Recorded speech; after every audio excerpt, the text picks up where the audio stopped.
Some of our top prepared foods movers are fried items like chicken tenders, wings, and french fries. Follow these do's and don'ts when frying to ensure the food meets our culinary execution standards. We should always be skimming the fryer after each use to prolong the life of the oil.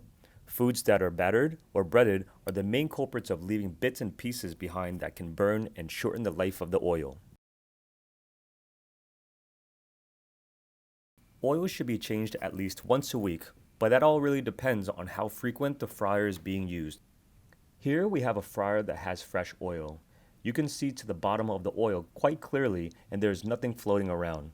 And here on the left, we have a fryer with used oil but is still good. Notice the color of the oil has gotten darker, but you can still see what's at the bottom. But the oil on the right definitely needs to be changed. The oil is very dark and you can no longer see at the bottom of the fryer.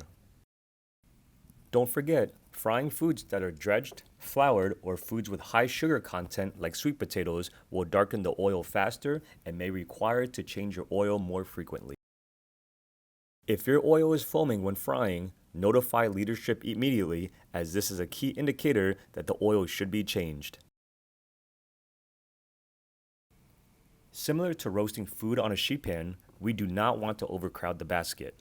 Overcrowding the basket can cause the temperature of the oil to drop drastically and will not allow the food to cook evenly because the oil in the center is not as hot as it should be. Instead, fill the fry basket halfway. This allows the oil to be able to move around in between the foods for even cooking.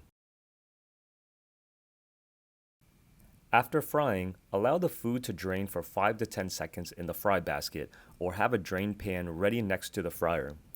Draining will allow air to flow under the food as it's draining, creating a crispier product.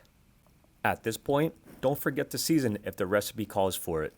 Seasoning right out of the fryer allows the seasoning to stick to the food better.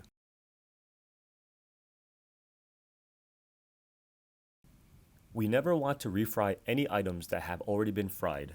Doing so will saturate the food even more in oil, giving our customers an unpleasant experience. Instead, take the time to fire a fresh order to the customer's liking, and don't forget to shrink out the food that came back.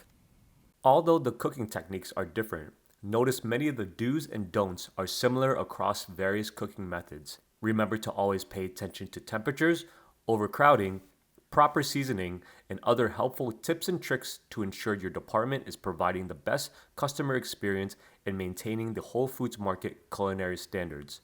And should you ever have any questions about recipes, equipment, or execution, be sure to consult your prepared foods leadership.